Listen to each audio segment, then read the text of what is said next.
Senhoras, senhores, queridas irmãs, queridos irmãos espíritas, jovens, nossos votos cordiais de muita paz. Durante a Revolução Bolchevique, um homem admirável reuniu seus melhores alunos e conseguiu do Tsar Nicolau III permissão para sair da Rússia em uma viagem que ficaria na história da psicologia. Esse homem, Gurdjieff, a sua viagem era programada para um encontro com homens notáveis. Também conseguiu dele a oportunidade de dirigir seus revolucionários e, por sua vez, conseguir também um salvo-conduto para afastar-se do país, levando o grupo de alunos, alguns dos quais pertenciam à nobreza, outros às inteligências mais rutilantes do país, dando início, portanto, a uma tarefa grandiosa na busca do conhecimento do ser humano.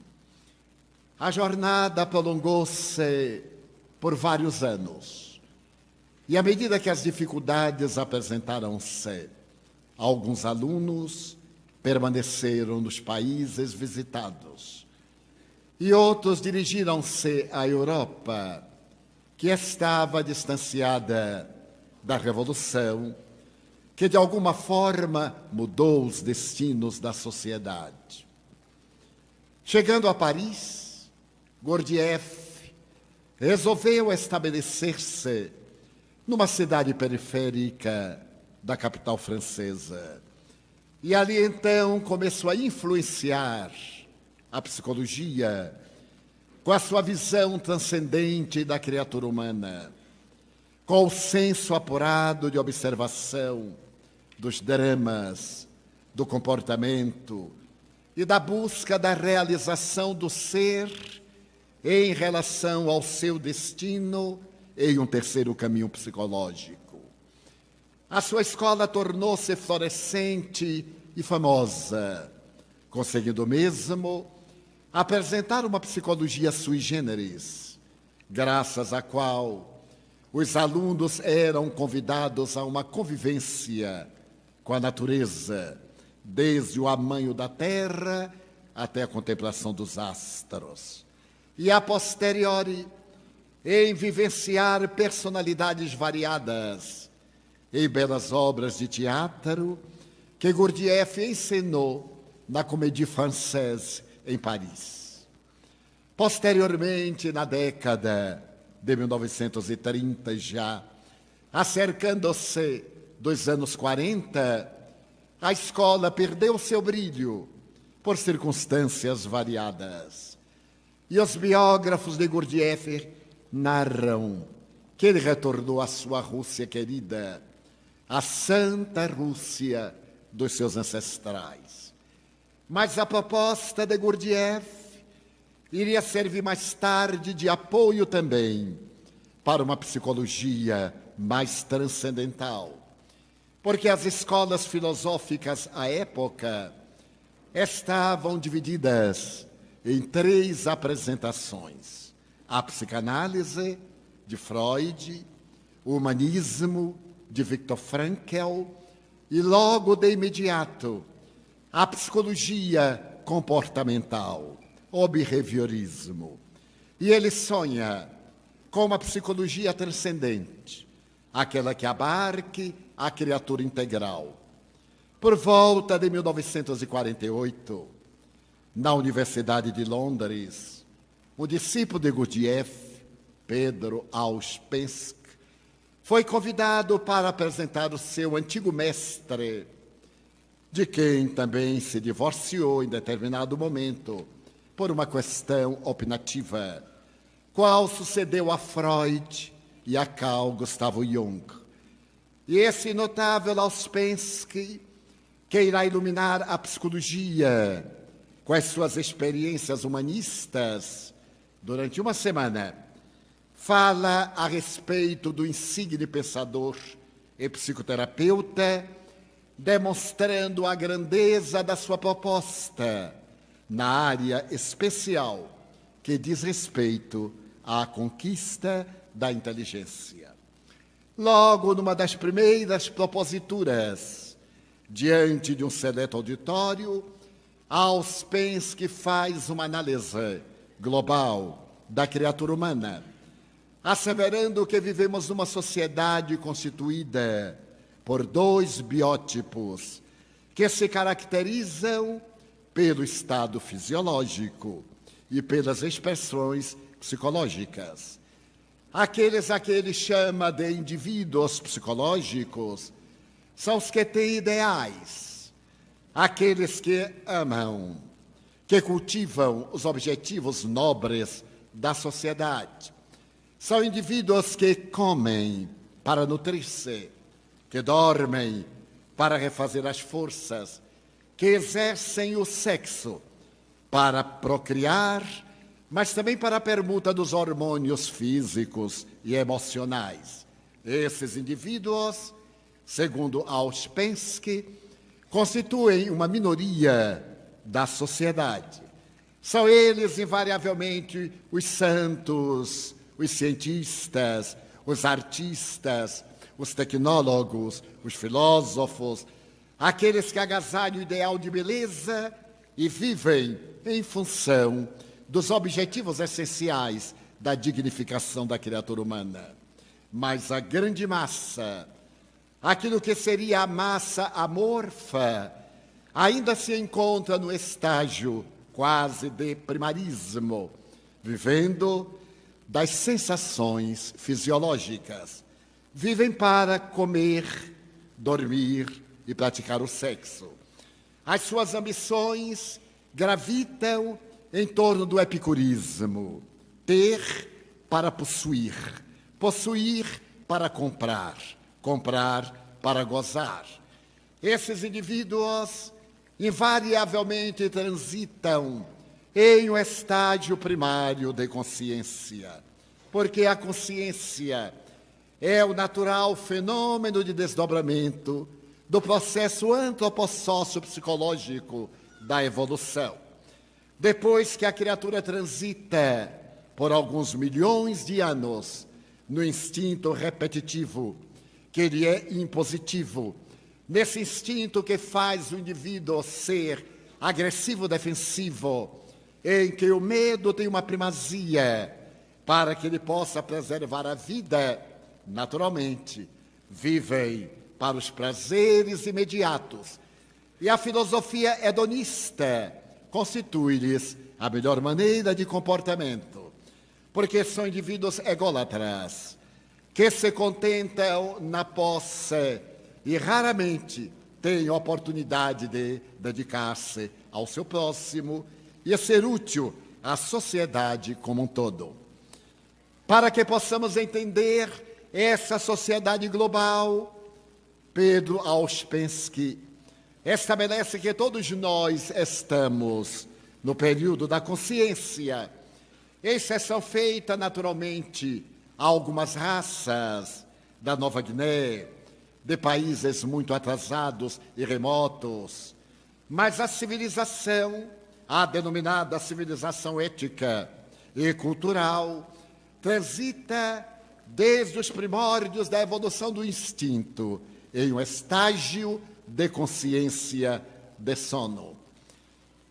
Ele pretende dizer que a consciência ainda não adquiriu a capacidade do discernimento.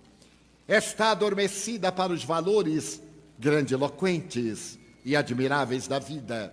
Por isso mesmo, essa sociedade é agressiva, é indiferente à problemática das demais pessoas, preocupa-se com o prazer, e desde que se encontre na comodidade do prazer, tudo está muito bem, desde que cada um desses indivíduos sinta-se bem.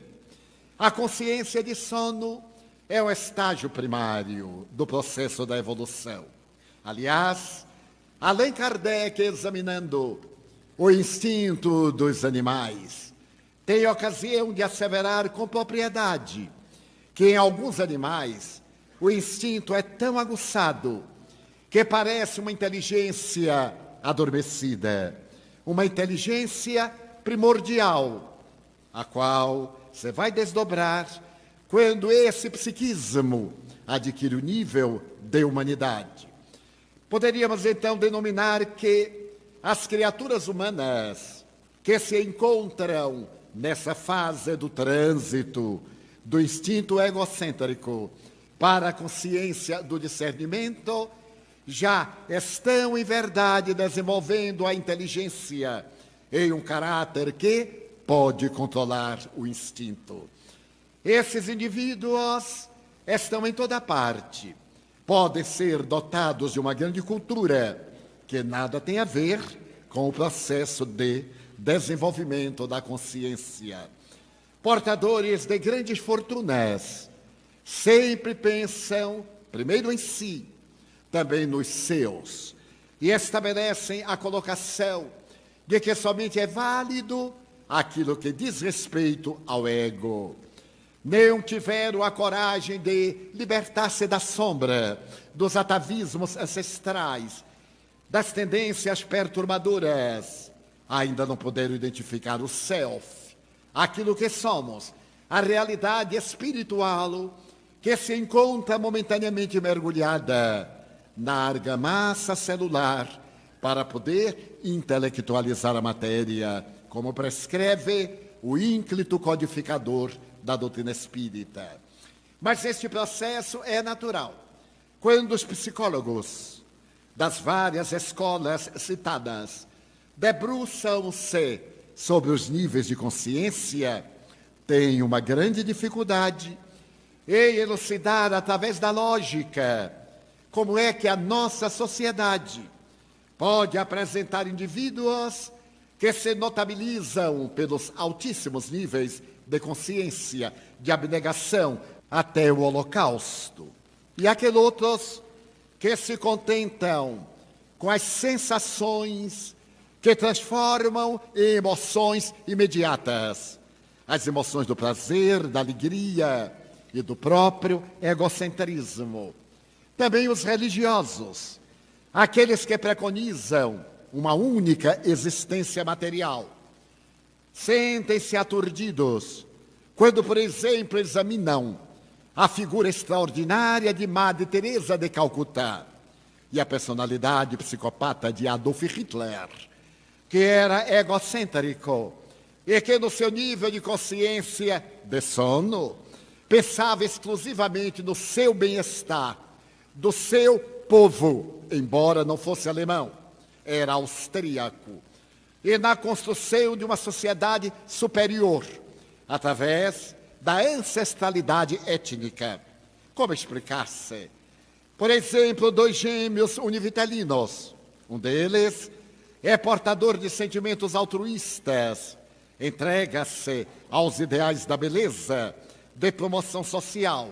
E o outro opta pela vida tribal, vive aturdido pelas expressões ainda primárias, procurando aqueles outros com os quais sintonizam, que vivem em tribos, em taba, e que formam aquele rescaldo da sociedade agressiva dos nossos dias. Então, Pedro Ouspensky refere-se à reencarnação. Este ser em transformação passa por etapas do processo reencarnatório no qual, em determinada oportunidade, adquire o desenvolvimento intelectivo, noutra, o desenvolvimento emocional, noutra, desenvolve as virtudes, noutra, a beleza, a arte, para poder chegar ao clímax, que Jung denominava o estado luminoso, quando o indivíduo pode considerar-se luz. E Jesus asseverou quando pudesse colocar no âmago do coração o reino de Deus, o reino da plenitude. Mas a lei de progresso é inexorável e a criatura humana não pode obstar-se ao fenômeno da evolução. E através dos processos reencarnatórios, o indivíduo passa para o segundo nível de consciência. A consciência desperta. Ao despertar a consciência, ele adquire o discernimento. Essa capacidade admirável de compreender a finalidade existencial, o porquê está na Terra, de entender as razões que o levam ao sofrimento e como equacionar o sofrimento. Ele dá-se conta de que a sua existência tem um significado psicológico que deve ser buscado e depois de o encontrar, deve ser vivenciado. É aquele momento, referido por Jung, numa obra notável, que ele publica no começo da década de 50, Resposta a Jó, aquele ser mitológico das páginas bíblicas. Nessa obra, Jung tem a preocupação de dizer que todos possuímos consciências, o que não quer dizer que estejamos conscientes dos nossos valores. E então ele diz que o momento de consciência é aquele no qual o ego toma conhecimento dos seus conteúdos psíquicos.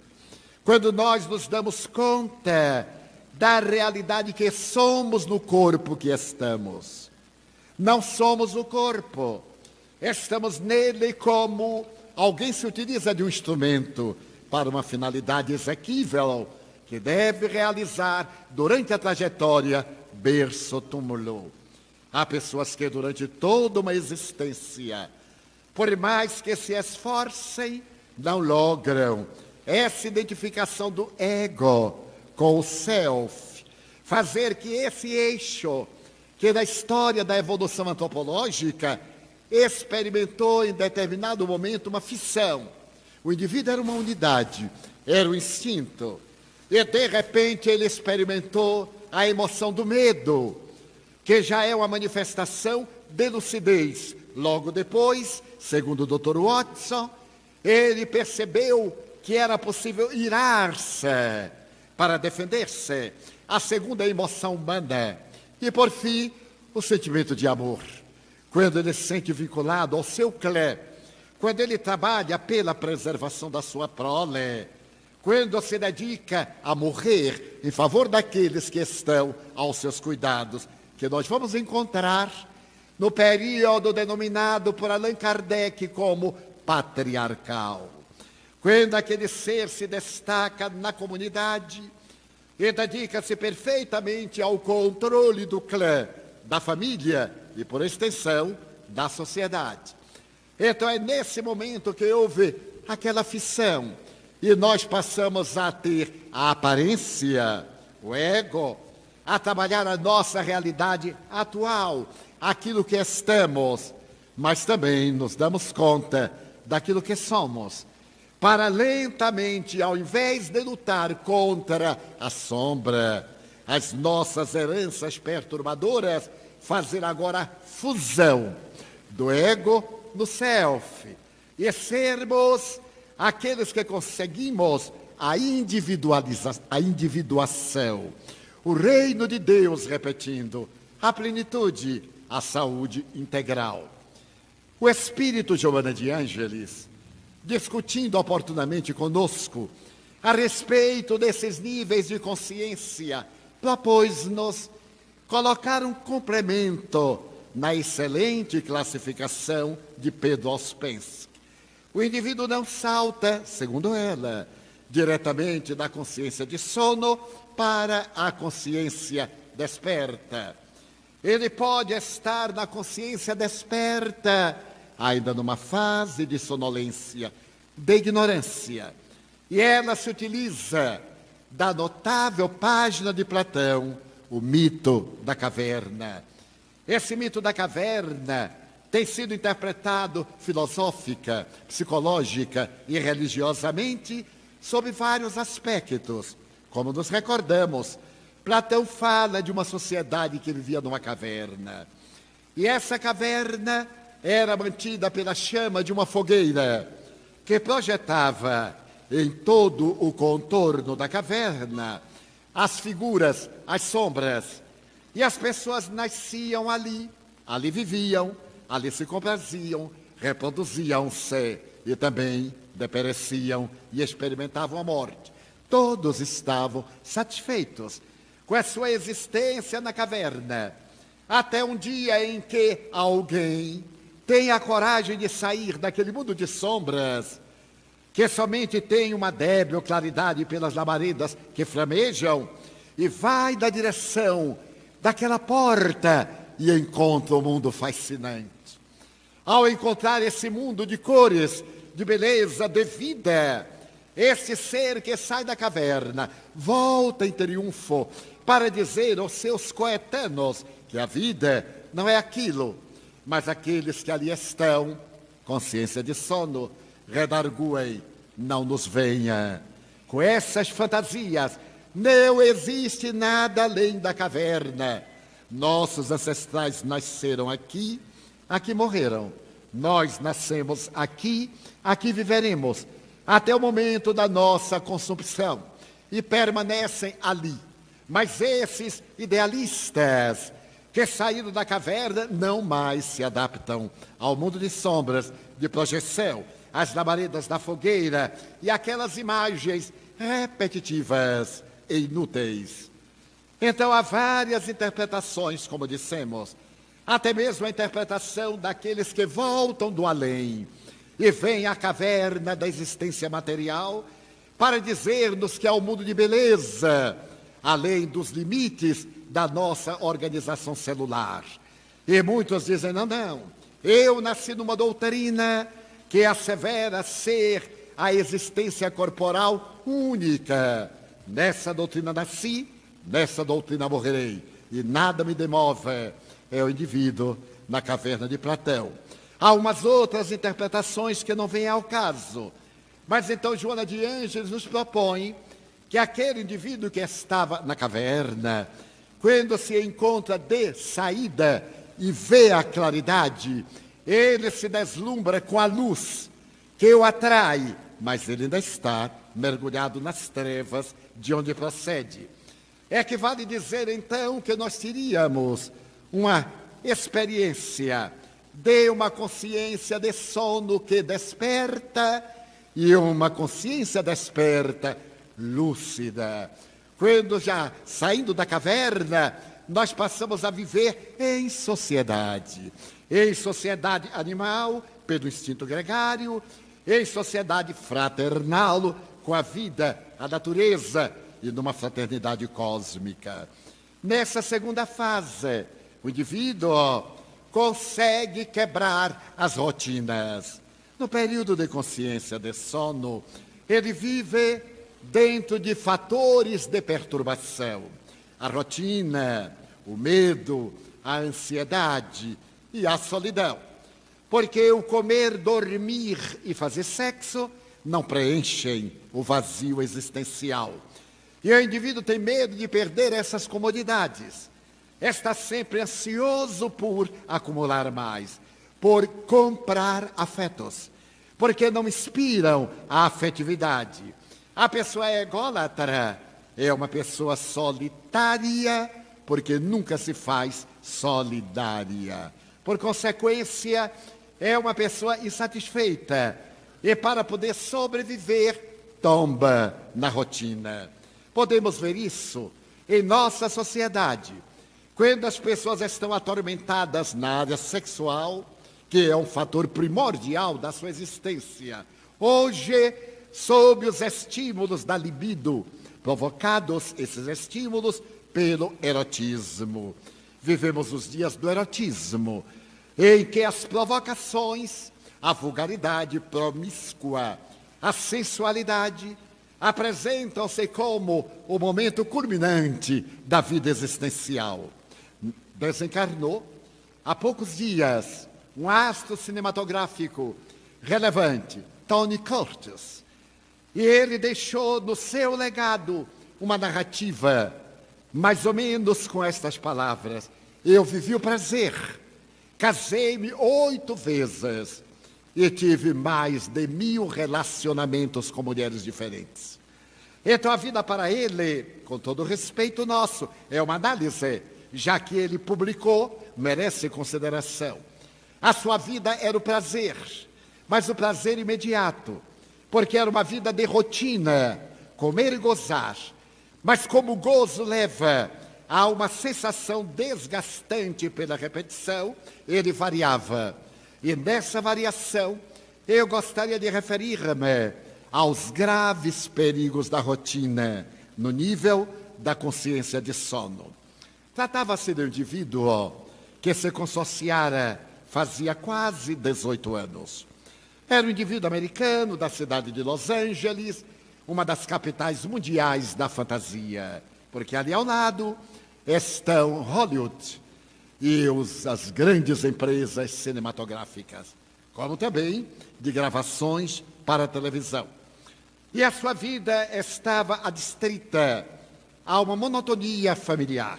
Ele era pai, seu filho tinha 16 anos, a sua mulher já estava com a idade amadurecida, e ele começou a sentir o tédio daquele relacionamento familiar que não tinha novidades. O tédio foi dominando-lhe a existência, e o afastamento gradual do relacionamento por causa da rotina. O casal começou a silenciar. E quando no relacionamento os parceiros, seja qual relacionamento for, comercial, social, filantrópico, espiritual, matrimonial, quando esse relacionamento perde o impacto do diálogo, é porque está morrendo por falta de vitalidade. Mas ele então, certo dia, muniu-se de coragem e, olhando a mulher, agora com olhos especiais, à hora do jantar, ele disse-lhe: lamento muito, mas eu desejo pedir-lhe o divórcio. Ela experimentou um impacto e reagiu: mas por que o divórcio? Porque eu já estou com um relacionamento novo. A nossa vida conjugal perdeu completamente o encanto. Quase um ano transcorreu sem que nós hayamos tido qualquer contato físico. Então ela começou a chorar e experimentou desabar dos seus sonhos, embora a ilusão já houvesse batido em retirada. Ela saiu da mesa no gesto brusco que ele esperava, porque havia calculado essa reação, e experimentou um grande alívio, conforme escreverá de próprio punho. O mais difícil era dizer-lhe: agora eu estou aliviado. Já lhe disse que pretendo divorciar-me porque estou vinculado a uma mulher encantadora. No dia seguinte, quando ele volta do trabalho, cansado, porque depois do trabalho foi visitar a sua nova parceira, ele vai jantar a sós e percebe que a mulher está ao lado, na extensão da sala, na escrivaninha, escrevendo celeremente. E ele se surpreende, porque ela não era nenhuma intelectual e não tinha o hábito de escrever. Mas, muito cansado, ele foi dormir. No segundo dia, após a declaração, ela chegou do trabalho aparentemente cansada, e ele também, mantendo aquele silêncio constrangedor, e ela prosseguiu escrevendo. Ele foi deitar-se. No quinto dia, ele perguntou-lhe: e então, qual é a sua resposta? Ela estava muito abatida. Segundo ele, disse-lhe: a minha resposta vai depender da proposta que lhe irei fazer. Eu lhe concedo o divórcio. Um divórcio não litigioso. Sim, sim, é claro. Eu pretendo, disse ele, dar-lhe 30% das ações da minha indústria. Consciência de sono, minha indústria. Eu deixarei a minha casa para você. Pagarei o restante da hipoteca. Dar-lhe-ei também um salário para você poder viver com dignidade, e o nosso filho. E mais alguma exigência, o carro já é seu. Ela disse: não é isso. Eu desejo lhe pedir um mês de prazo. Apenas um mês. Mas um mês é a minha condição. Se você não aceitar, partiremos para um divórcio litigioso. Ele reflexionou. O mês, afinal, passa muito rapidamente. Em especial, quando a pessoa muda de opinião a respeito de outrem.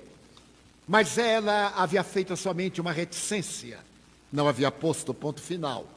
E disse, ademais, eu gostaria que nesse mês, diariamente, quando nós saíssemos da alcova, você me carregasse do quarto até a sala de jantar. Lembre-se que quando nós nos casamos, você carregou-me, atravessamos a porta de entrada e colocou-me na sala de refeição. Depois, carregou-me novamente e levou-me à alcova. Agora que nós nos vamos divorciar, eu lhe agradeceria por uma razão que vou explicar.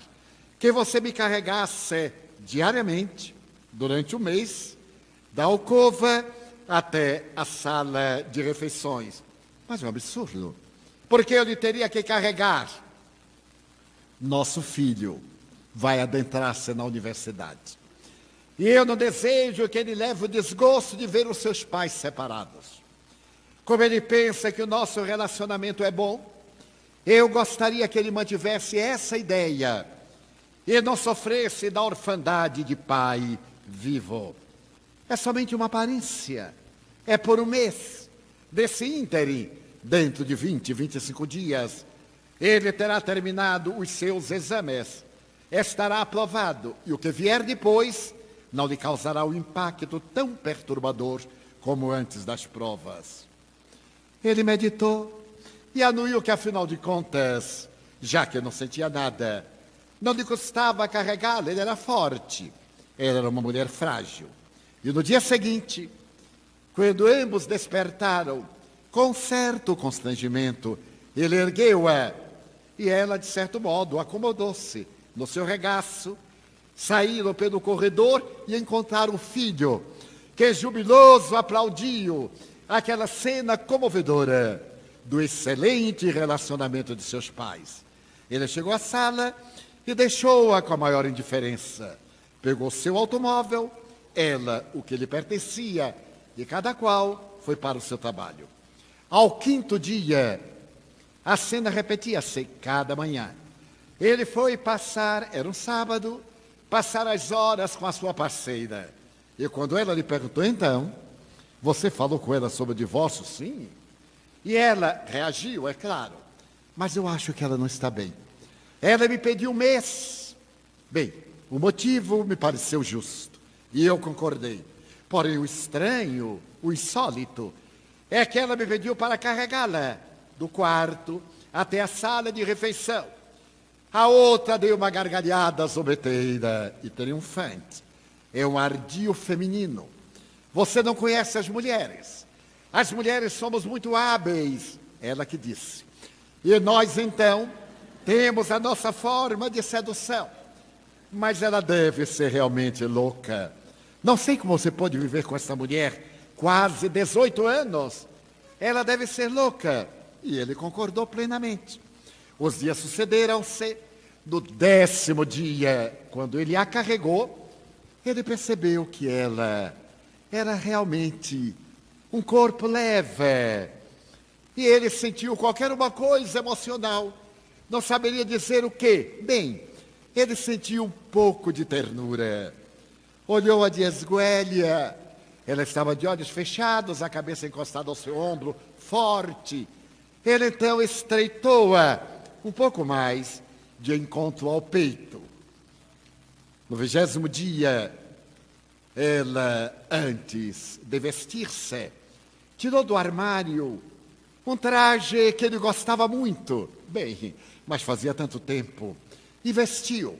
E o traje coube-lhe no corpo, aliás, ficou bastante folgado. Ele observou de esguelha. E ela, então, pegou um perfume que ele gostava e colocou. Naquele momento em que ela se preparava para ser carregada, ela disse, você me permite que passe o braço pelo seu pescoço? Ele disse, bem, mas é natural. E ao erguê-la, percebeu que ela estava mais leve. Então o braço frio envolveu-lhe o pescoço E ele sentiu uma imensa onda de ternura. Aquele perfume recordava-o das núpcias, o encantamento da lua de mel, os planos que fizeram para ter uma família, aqueles projetos de um casamento que somente a morte separaria. Ele emocionou-se e estreitou a mais, e também ela, ofegante, bem ofegante, aliás, abraçou. No 25º dia, ela estava muito pálida, é claro, era emoção. E então, quando ele a carregou, ele carregou com júbilo. Não sabia dizer porquê. E naquele júbilo, levou-a com celeridade até a sala. E até lhe disse: quer que eu a deponha do lado de fora da porta? Já que no passado eu a trouxe de fora para dentro e de casa para a alcova. Então agora que eu lhe trago da alcova à sala. Ela quase não respondeu. Tinha dificuldade respiratória, a emoção. As lágrimas responderam e ele desafiou-se. Levou-a, empurrou a porta com o pé, com alguma dificuldade, e depois-la suavemente lá de fora. Olhou para ela e partiu para o trabalho. Ao cair da tarde, ele sentiu uma coisa estranha.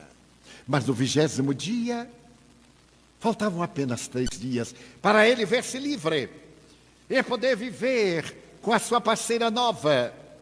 Uma onda de tristeza abateu e ele foi à casa da parceira antes de voltar ao lar. E disse-lhe, de maneira quase brutal: venho interromper o nosso relacionamento.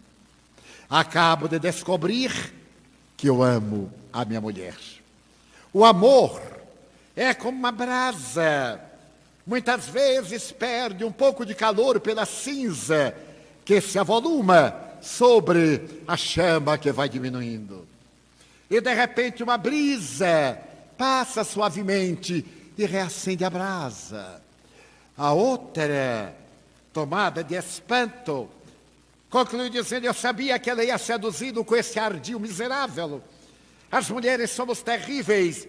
E desvelou-se, agrediu física, moralmente, palavras chulas. E ele olhou-a, mas afinal, em que poço ele ia cair? Ele estava saindo de um relacionamento frio para um ardentemente perigoso, agressivo, porque era com aquela mulher que ele ia casar-se. Mas aquela mulher estava disfarçada em gentileza, em ilusão. Ele, agora que já lhe havia dito a verdade, saiu assoviando, como é muito comum aos homens, pelo menos no passado, quando estão contentes, e foi a uma florista, elegeu uma dúzia de rosas vermelhas, haste longa, os botões desabrochando, como um renascer de primavera. A encarregada delicadamente fez um raminhete e colocou um laço expressivo. Quando ele pegou, ela perguntou a passant: é para alguém a que o senhor ama? Sim. A minha mulher. Não gostaria de colocar um cartão? Oh, muito obrigado. Ela deu-lhe um cartão dourado, daqueles cartões horrorosos que tem um coração com uma seta sangrando, porque o amor faz verter sangue. E então ele escreveu esta frase: eu sempre a carregarei nos meus braços. Prendeu no buquê e partiu para casa. Eram 19 horas quando ele chegou em casa. A casa estava em silêncio, o filho ainda não havia chegado. Mas o automóvel dela estava na garagem. Então ele adentrou-se pé ante pé. A luz da alcova estava acesa. Era uma luz débil, que derramava suave claridade. Ela estava deitada. Ele então chegou-se pé ante pé, tocou-lhe o ombro e chamou-a docemente. Trouxe-lhe, como no passado, a dúzia de rosas com o meu cartão de eterna fidelidade. E puxou-lhe o ombro Quando puxou o ombro, deu um grito. Ela estava morta. E tinha na mão uma carta. Ele ficou aturdido. Então ele se deu conta de quanto magra ela estava. Ele não havia percebido que o estado de cadaverização acentuara-se para culminar neste momento fatal. Pegou a carta que ela trazia na mão, abriu-a, aumentou a luz e leu. Naquele segundo dia, quando ele a encontrou escrevendo, ela dizia-lhe o seguinte: perdoe-me por fazer você esperar mais um mês. Sucede que eu cheguei hoje do oncologista e o médico disse-me que o câncer de colo de útero que eu tenho já se espalhou pelo organismo numa metástase irreversível. Então, ao pedir-lhe esse mês, é porque o médico me disse que eu teria no máximo entre 20 e 28 dias. E eu não gostaria de morrer após o divórcio, para que você não fique com a culpa ou com a ideia que o seu divórcio precipitou a minha morte.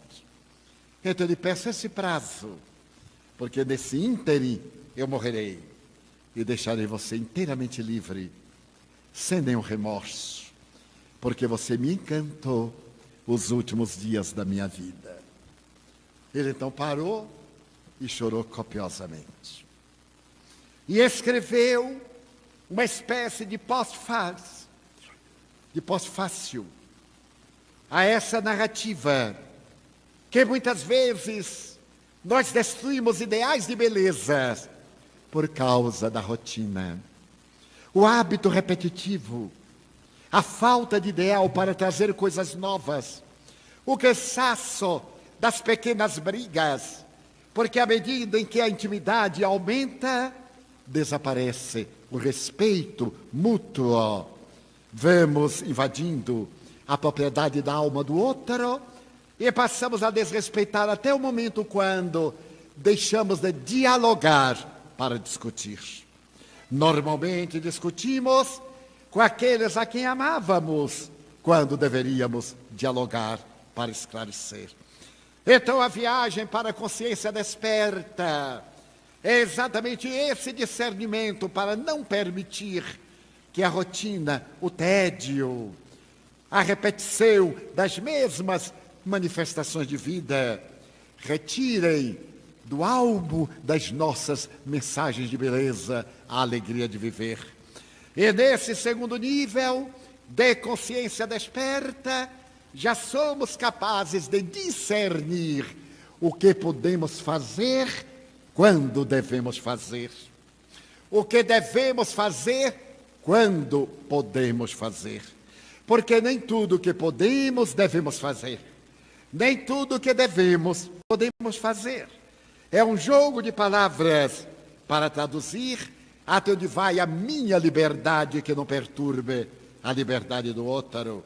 O meu prazer que me não comprometa para os dias do futuro. Todos nós podemos gozar férias, mas nem sempre podemos gozá-las. Todos nós podemos fazer o que nos apraz, mas nem todos devemos fazer aquilo que a nós nos apraz e perturba os outros. Então nós estamos em um nível de consciência desperta. E Allan Kardec, interrogando as entidades venerandas, perguntou na questão 621 do Livro dos Espíritos: onde está escrita a lei de Deus? E as entidades nobres que administram o destino da terra responderam, naquele recuado ano ou década de 1850, na consciência. Allan Kardec precede a psicologia de Gurdjieff, de Pedro Ouspensky, a psicologia analítica de Jung. Ele antecipa a psicologia transpessoal, porque o Espiritismo é a psicologia transpessoal e transcendente, que examina a criatura global, não a criatura matéria, não a criatura dual, corpo e espírito. Mas a criatura trinitária, o espírito, o perispírito e a matéria. À medida que a matéria se decompõe e as experiências adquiridas através do perispírito esculpem-se no espírito para se transformarem nas futuras leis de efeito pelas causas atuais, esse ser integral vai encontrar na psicologia espírita o alto nível da consciência desperta. Mas Auspensky vai adiante e diz que a pessoa nessa consciência desperta, valorizando a vida, identifica um terceiro nível de consciência, que ele denomina consciência de si mesmo. O indivíduo dá-se conta que ele é consciência. É o espírito que pensa através dos neurônios cerebrais. E esse indivíduo percebe que está em uma máquina, mas ele não é a máquina. Ele tem por dever administrar a máquina. Administrar essa máquina é a tarefa da consciência, porque ele está no corpo físico para progredir. E é necessário que as funções da máquina, muito bem administradas, proporcionem-lhe os recursos hábeis para uma existência ditosa. E Auspensky estabelece que a primeira função da máquina é a função intelectiva. Desenvolver a inteligência, aprimorar os conhecimentos, primeiro, para o bom relacionamento ético e social, para o desenvolvimento das aptidões do germe divino que dorme no espírito que somos. E esse desenvolvimento de natureza intelectiva pode ser através das escolas, das academias, do autodidatismo, dos diálogos da leitura, de todos esses processos que hoje estão ao nosso alcance, bastando que nos interessemos por consegui-los. Esse desenvolvimento, a consciência tem a obrigação de conseguir o desenvolvimento intelectual. Mas existe uma outra, segunda função da máquina, que é a função emocional. A criatura humana é um feixe de emoções. E normalmente age e reage de acordo com as suas emoções. Se essas emoções são primárias, o instinto reage com ira. Alguém lhe pisa o pé e a pessoa dá uma cotovelada. Mas se está no nível de consciência lúcida, alguém lhe pisa o pé e ele diz sorrindo: olá, você não está sentindo uma coisinha fofa embaixo do seu pé? É o meu pé. Tire sua pata de cima do meu pé. É consciência lúcida, uma consciência desperta. Mas normalmente a emoção experimenta determinados estágios de desenvolvimento. Eu tive aqui na Terra um amigo e benfeitor que foi para mim um verdadeiro pai. Era um senhor português com quem eu travei relacionamento quando tinha 19 anos. Ele me ajudou no processo de transição da vida, das dificuldades financeiras da época, muitas vezes levando-me à sua casa para alimentar-me, fazendo de conta que ele desconhecia os desafios que experimentava, como também Nilson, o velho companheiro de atividades cristãs. E nós mantínhamos um relacionamento estreito de filho para pai. Era um português jovial, como todos os portugueses, alegre. E um dia, quando nós conversávamos, eu lhe narrei um fato hilariante e ele me respondeu também através de uma narração. Foi contando a história, contava e sorria. E eu fiquei na expectativa do desfecho. Quando ele chegou ao desfecho, ia dizer, foi tomado por uma explosão de risos. Foi ficando corado. E eu digo: mas, senhor Gonçalves, pare um pouco. Não posso, meu filho, eu não posso terminar. E não me contou o desfecho. Eu então não pude rir. Eu dei aquele risozinho de quem não entendeu nada. E muito bem, dias depois eu disse-lhe: senhor Gonçalves, e como é que termina aquela história? Meu filho, não me lembre. E explodiu em gargalhadas. aumentou minha curiosidade. E eu lhe disse: seu Gonçalves, escreva, para que eu possa saber, eu quero rir. E ele me disse depois: tentei, mas eu não consegui. Esse amigo morreu de um infarto do miocárdio. E eu fiquei sem saber como terminou a anedota. Ele apareceu-me 2 meses depois de desencarnado e passou a ser uma visita constante, paternal e amiga. E certo dia, quando nós dialogávamos, eu lembrei-me daquele fato. E perguntei-lhe: senhor Gonçalves, e como é que termina aquela história? Qual história? Aquela que o senhor me disse, o senhor estava nesse ponto. Não me lembre, meu filho. E eu agora vou esperar desencarnar para saber o que aconteceu. Então nós temos a emoção exagerada. São aquelas pessoas muito emocionais, que naturalmente transitam por um certo desequilíbrio emocional. Muita gente diz assim: eu não posso ver determinadas cenas porque choro logo, meu desequilíbrio. É o desequilíbrio da emoção. A consciência nos vai ajudar a pautar o nosso equilíbrio dentro de uma linha de comportamento saudável.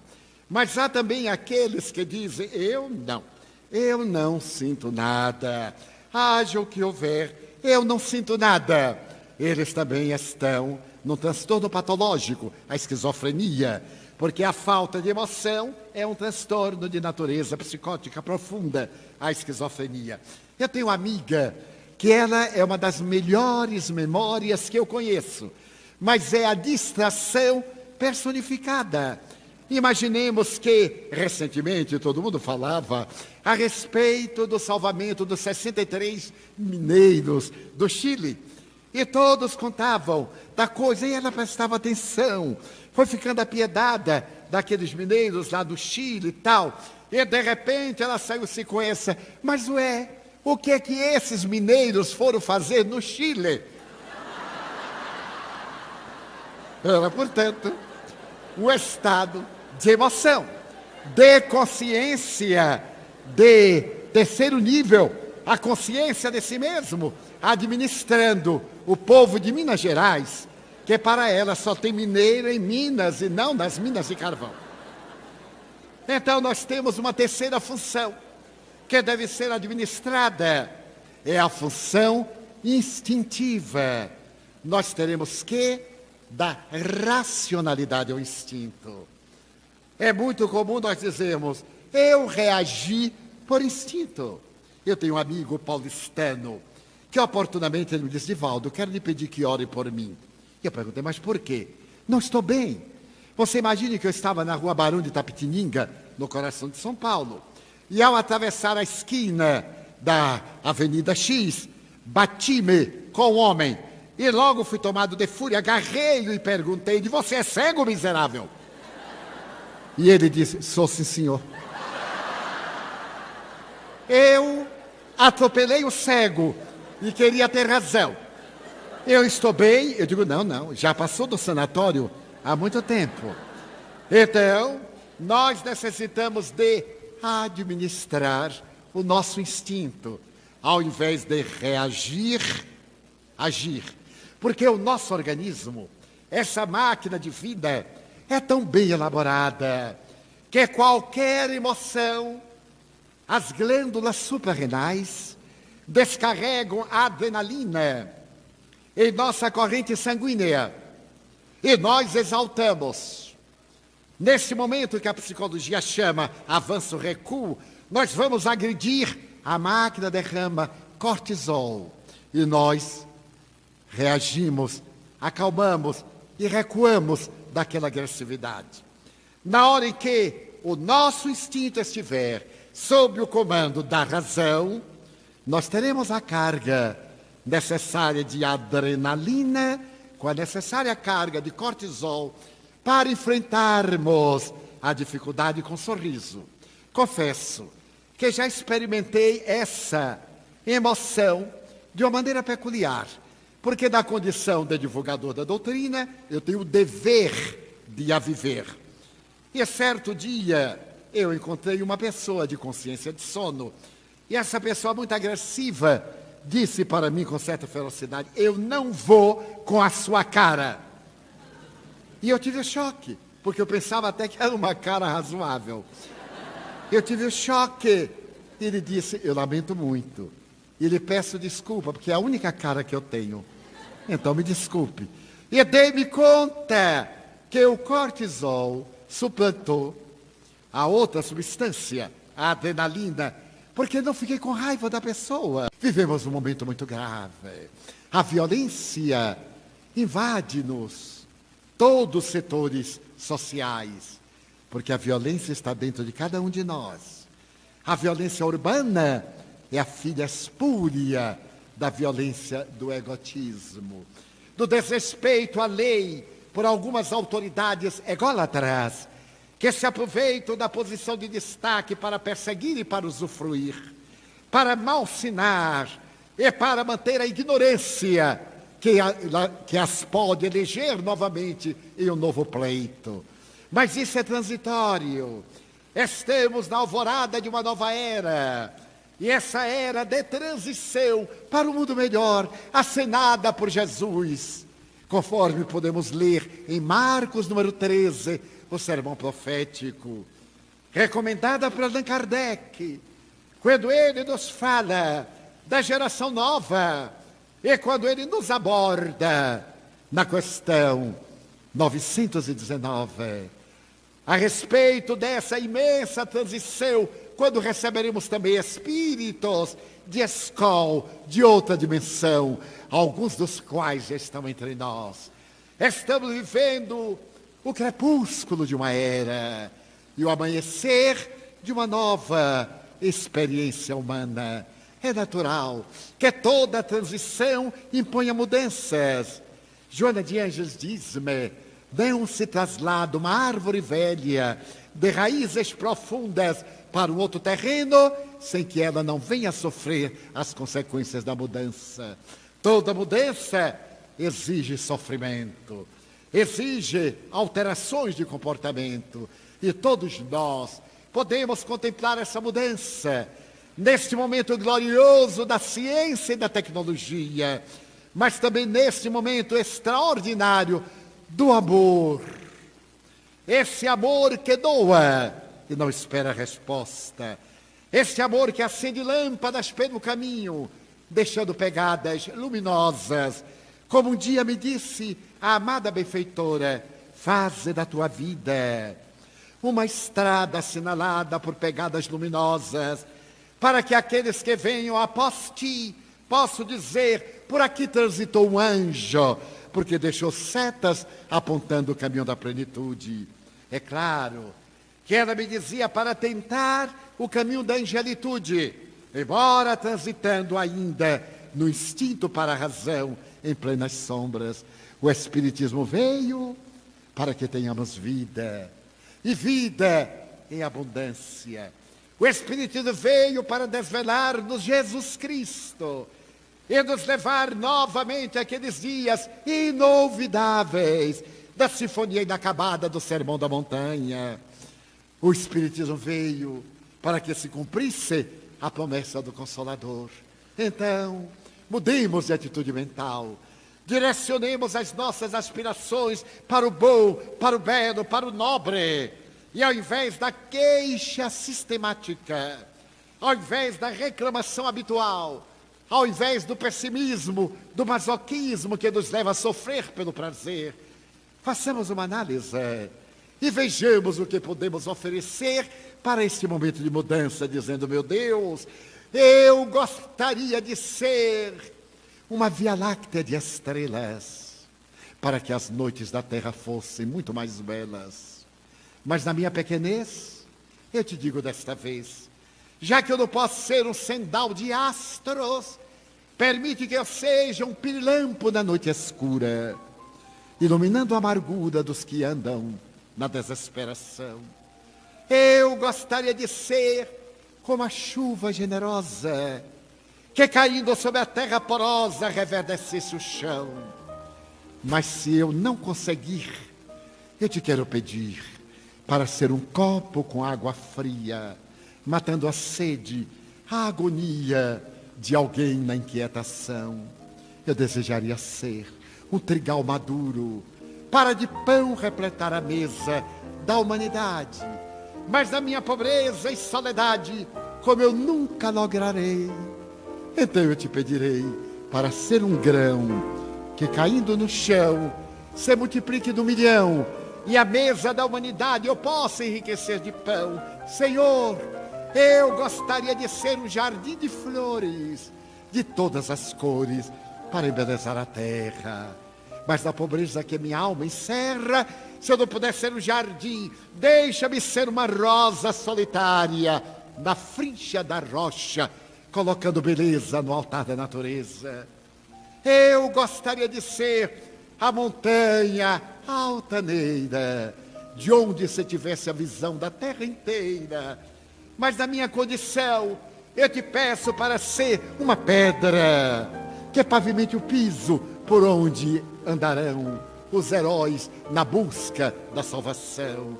Eu gostaria de ser um pomar de frutos maduros, para atender a fome da humanidade, mas jamais conseguirei.